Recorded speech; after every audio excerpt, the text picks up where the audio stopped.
महाराज वर्तंतु कौत्स से कहे मुझे 14 करोड़ सोने की मुद्रा चाहिए।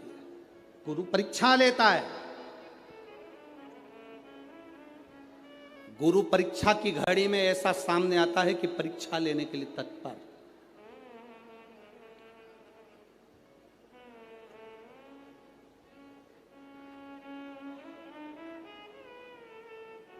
ली परीक्षा, 14 करोड़ सोने की मुद्रा। कौत्स गया तुरंत राजा रघु के पास में। राजा रघु से कहा महाराज 14 करोड़ सोने की मुद्रा मेरे गुरु जी को देना है, मैं ब्राह्मण का बालक हूं, आप दे दो। राजा रघु ने कहा 14 करोड़ सोने की मुद्रा देने के लिए मना नहीं, पर मैंने अभी यज्ञ करा था, उस यज्ञ में मैंने सोने की मुद्रा सब संतों को ब्राह्मण जन को बांटी है। मेरे पास में इतनी मुद्रा नहीं, थोड़ी बहुत निकल जाएगी, 1 करोड़ दे दूंगा, 14 करोड़ कहाँ से लाऊं। राजा रघु ने कहा पर ब्राह्मण मेरे दरवाजे से खाली ना जा, रुकिए मैं इंद्र पर आक्रमण करता हूं। गुरु गुरु है, इंद्र पर आक्रमण करता हूं। राजा रघु ने इंद्र पर सेना तैयार कर कर आक्रमण करना प्रारंभ करा। इंद्र का सिंहासन डोलने लगा। इंद्र दौड़ते दौड़ते भगवान ब्रह्मदेव के पास में गए। राजा रघु इंद्र पर आक्रमण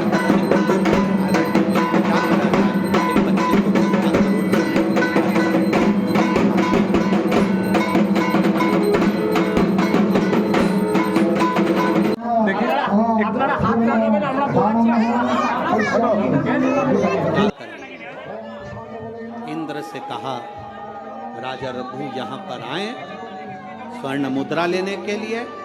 आप कुबेर को बुलाओ और कुबेर से कहो कि तू जाकर 14 करोड़ सोने की मुद्रा दे दे। कुबेर को बुलाया।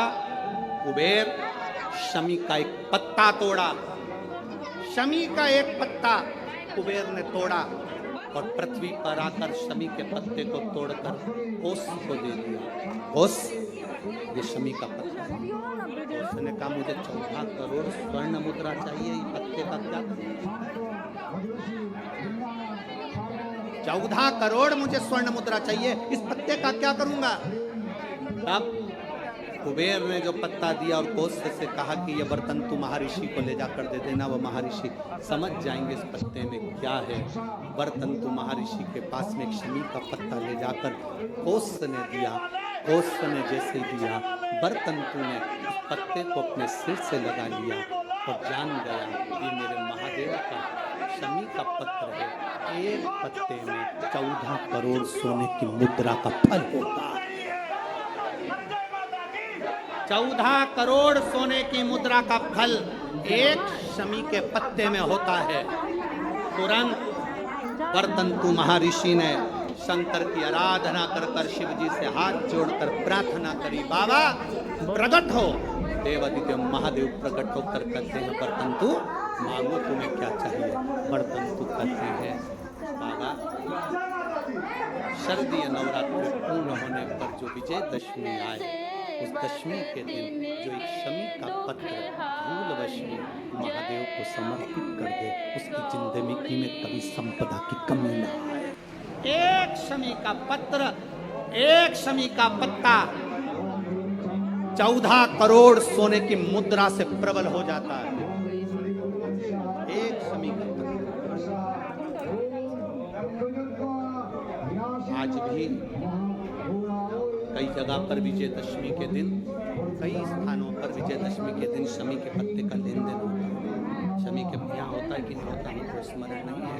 महाराष्ट्र में तो पर कई होता है यहाँ पर शमी का जो पत्र होता है विजयदशमी के दिन लोग देकर उसको प्रणाम करते हैं माता पिता। क्यों? आप अपने बच्चे हो, आपसे पूछेंगे, आपकी औलाद आपसे पूछेगी, आपके आने वाली पीढ़ी आपसे पूछेगी, माँ ये कौन सा नाटक बना कर रखा है तुम लोगों ने? शमी का पत्ता दे, शमी का पत्ता ले, मिलने जाओ तो शमी का पत्ता। शमी का पत्ता क्यों लिया दिया जाता है? बच्चे पूछेंगे। आज की पीढ़ी बहुत प्रश्न करती है, उसको उत्तर देना पड़ेगा कि एक पत्ते में 14 करोड़ स्वर्ण मुद्रा का फल होता है।